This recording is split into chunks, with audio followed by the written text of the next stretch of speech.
Hello. How do you do? This is just a brief tour of the storage and the space. This is the interior of the RV. Excuse the funny noise I'm making. My headphone jack is in my mouth.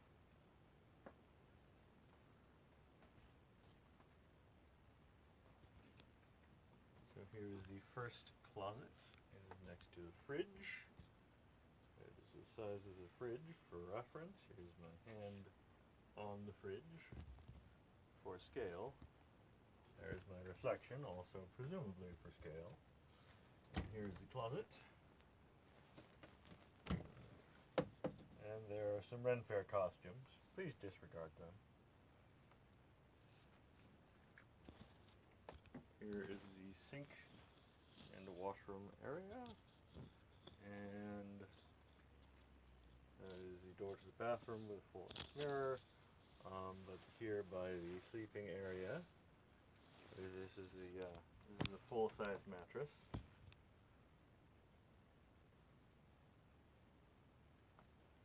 And there is storage here. It's quite a lot deeper than it looks. And here, likewise. There's always a lot of storage on RVs. It's kind of the idea. And here's the second closet area, which I did not completely remove the wallpaper from. I began, but then I realized there's two panels back there, so I didn't know if I was going to put in new wallpaper or old wallpaper. Speaking of which, most of the RV is all hardwood, like such.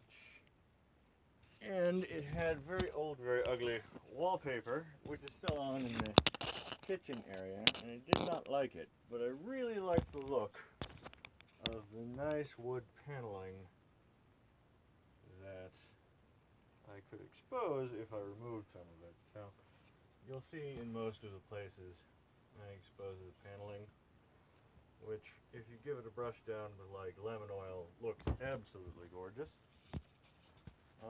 The cooking area is like such. Here is a cover that is for extra counter space when you're like chopping in things, but you simply fold that back in order to cook. And likewise, this is a cover for the sink, more for storage space. And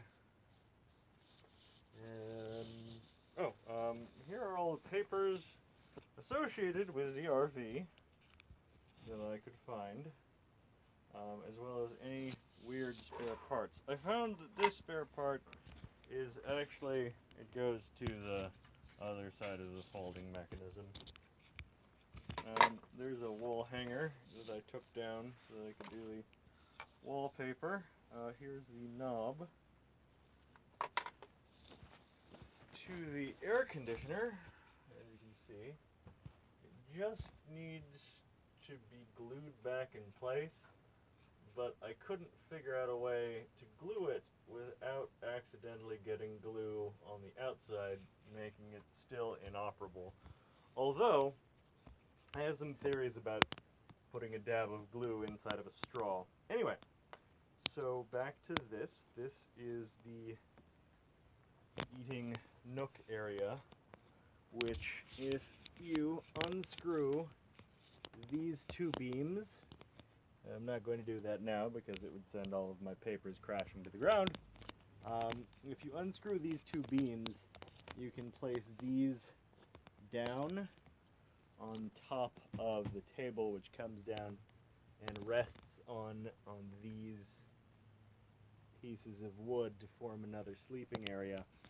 Also below basically everything, you're going to find more storage, which is a pretty common feature on RVs. Anywhere that you can get a bit of extra storage, they will put a bit of extra storage, because people like to back for vacations and such. Same is over here. And storage. Yeah. Like such. And I believe you can actually access the generator top. Is that the generator top? I think it is the generator top from in there. So, you know, don't store anything too heavy or flammable on top of the generator unless you put plywood down.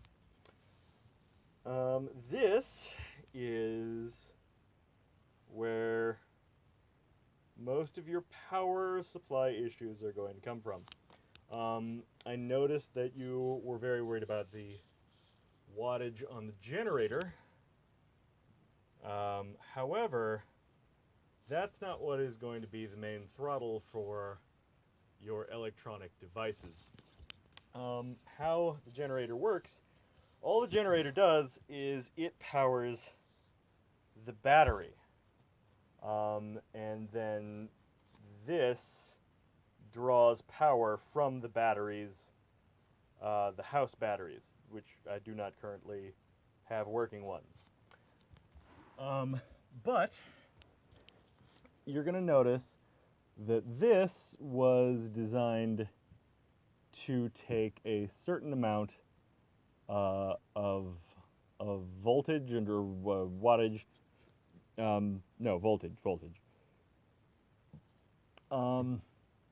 Through at one time.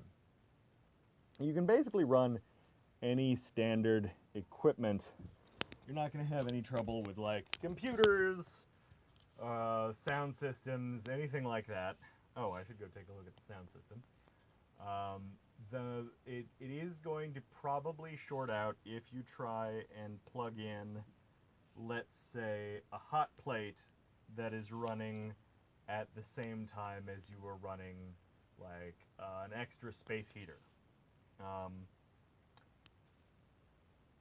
Or if you are trying to, basically any heating element, or sometimes any air conditioner, any heating or cooling elements draw a great deal of power. You're not going to draw that much power from speakers or a computer system unless you have an unbelievably good computer system or speakers. Like for an arena, for frame of reference. It's basically the same as your switch box in a house. And down here it says which each of these things it controls. There's the AC, which is currently shut off, because when it is powered on, I don't actually know how to turn it off because the knob is broken. But this is your switchboard. So when you feel something short out, it's gonna flip one of these switches and you just open up this panel. Oh, the switch flipped, and you switch it back on.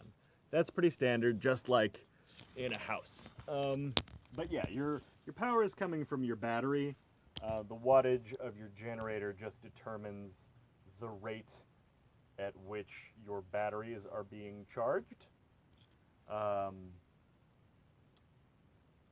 An excellent thing to get if you are thinking of solar would be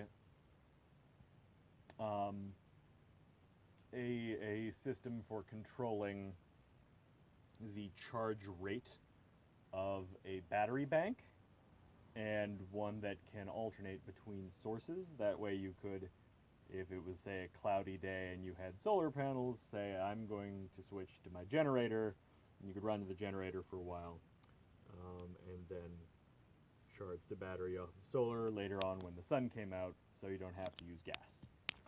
Anywho, oh, by the way, there's drawers and more storage over here, as well as the working bits of the refrigerator.